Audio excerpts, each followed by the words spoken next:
If you're suffering from lower back pain, there are a few exercises that can help rehab and strengthen your back. Fitness expert Brandon Gonzales and Dr. Joe Kling are here to tell us what those exercises are and how we get back to where we should be safely. Good morning to the both of you. Good morning. All right, so we're talking about back injuries from you actually do something to injure it, something traumatic? Yes. There's a lot. You can do back sprains, strains, all sorts of things like that. Okay. Thankfully, I work in a gym where I have Dr. Joe. He's a chiropractor and does a lot of physical therapy sort of things as well, so I can send them to him. These aren't injuries that necessarily come from something you did at the gym. These can be any kind of injuries outside of that. You come to the gym to try to strengthen it, but you might need a little more. Yes. All right, so let's bring the doctor in. Yep. And so if you're suffering, you know, and that's probably one of the most common things, back pains, what do you do?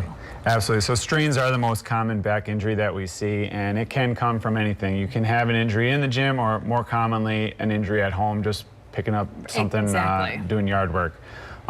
So what we want to do is we want to try to strengthen those muscles that are a lot of times not used because of what we do at work, which is sitting. And so we're trying to balance out some of the tight muscles as well as strengthen some of the weak muscles.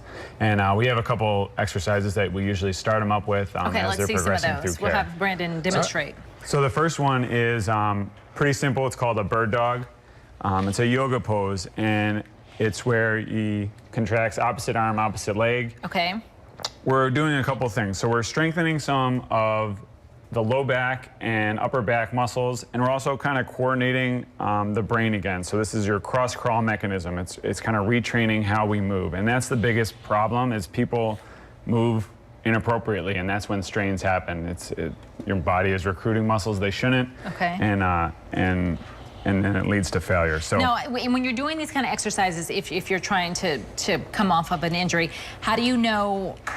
You're probably going to feel some pain doing that, or you're going to feel that. How do you know when, uh-oh, I shouldn't be doing this because this is a bad move versus I have to work through that feeling? Yeah, so I work with the trainers a lot and try to train what's like good pain, like muscle soreness, or what's like, hey, your body's trying to tell you to stop. So that's where they come in. They can kind of watch people do certain rehab as they come back to the gym, and it helps having them there as well. All right, we're going to get you all to come back again and show us some more exercises and explain how that's going to get you back on the road to recovery. All right, and we're going to talk about not only the back but other body parts as well. Yes. In case you're might be just hurting all over.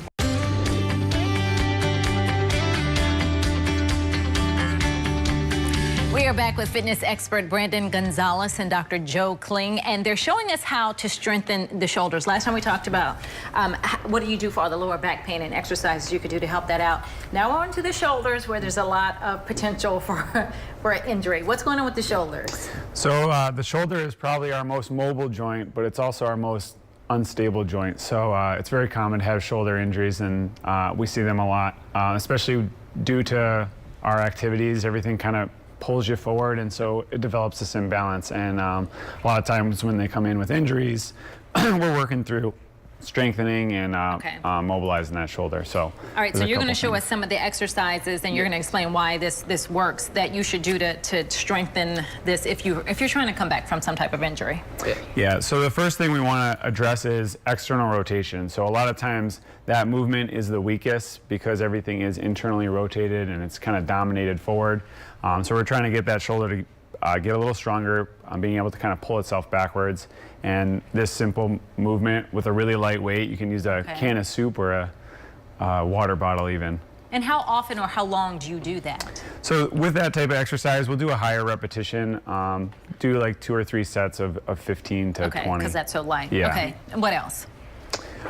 So the next one is just like a single arm raise.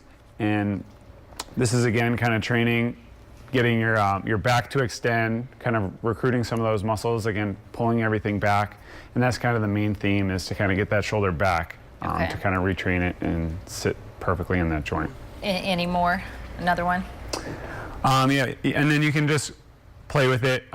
There's a throwers 10 series for all my overhead athletes that we do, and a lot of it is required at different angles of shoulder abduction. We'll have internally and externally rotate, and you can kind of play around with that. And we talked about this briefly when you were going over some back exercises. When do you know when, explain again, when do you know to stop doing that because it's still an injury and you're injuring it more, or it's just the pain of getting through it? Sure. So I like to, if I'm recovering from an injury, I don't want to push too much into that burny feeling, but usually I'll say you do the repetitions until like 1 or 2 sets into that burny feeling and then rest. Okay. Let your body recover, and that's kind of a good rule for that type of thing. All right, and then after a while, they'll be good as new, and you can retraining them again. You can send them back to me. Absolutely. And not for you to injure them. Yeah. Definitely Never not. do that. Because most of the time, we're doing that stuff at home. Like whatever you're doing day to day, and then you still try and go and work out, and that's when you make it worse. Yes. All right. Well, thank you both. Appreciate it. Thank you.